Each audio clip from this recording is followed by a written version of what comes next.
நான் ரஜினிகாந்த் உடைய பிறப்பு வந்து நான் ஏன் இந்த அளவுக்கு நம்ம பேசணும்னா பேச வேண்டிய கட்டாயம் இருக்குன்னா, சாதாரண ஒரு பஸ் ஸ்டாண்டில் விசில் அடிச்சுக்கிட்டு இருந்த ஒருத்தருக்கு இந்த ஏறுனாலே விசில் தான்.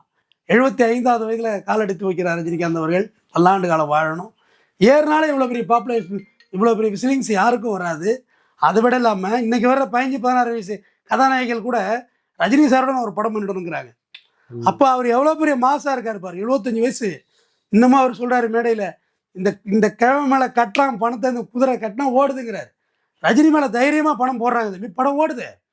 நீங்கள் கமலஹாசன் தலைங்கீழாக நின்று குப்பாரை அடிச்சு செஞ்ச வேலையை இந்த அளவு ஒருத்தர் சிகரெட் தூக்கி போட்டு பிடிச்சிட்டு கொடுத்தாரு. ஷார்ட்டே முடிஞ்சு போச்சு. கேஷுவலாக நடிக்கிறது ரொம்ப யதார்த்தமாக ஸ்டைலிஷ் தான். இப்போ ஒரு ஃபோன் எடுக்கணும், இதுதான் டேக்னு வச்சுங்களேன். அந்த ஃபோனை கூட அப்படி ஒரு ஸ்பீடாக எடுத்துக்காது, காதில் வைக்கிறது, அப்படி ஃபோனை வைக்கிறதுனா அப்படி இந்த கையில் போட்டு வைக்கிறது. இதெல்லாம் வந்து சின்ன சின்ன விஷயங்கள். அந்த மேனரிஸாக இருக்குல்ல, அது பயங்கரம்.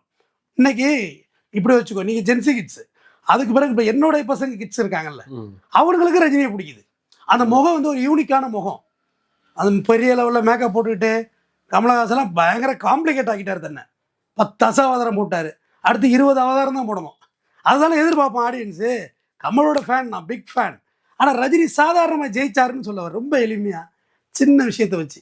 ரஜினி மாரி ஒரு பக்கா பொலிட்டீஷியன் உலகத்திலே பார்க்க முடியாது. அரசியலுக்கே வரல அவர். வந்தால் தெருவில் எடுத்து விட்டு போயிடுவாங்க. அவருக்கு தெரியும் நம்மளை அது மாதிரி பண்ணுவாங்க. இங்கே அரசியல் ஈஸியே கிடையாது. அவர் அதை புரிஞ்சுக்கிட்டார்.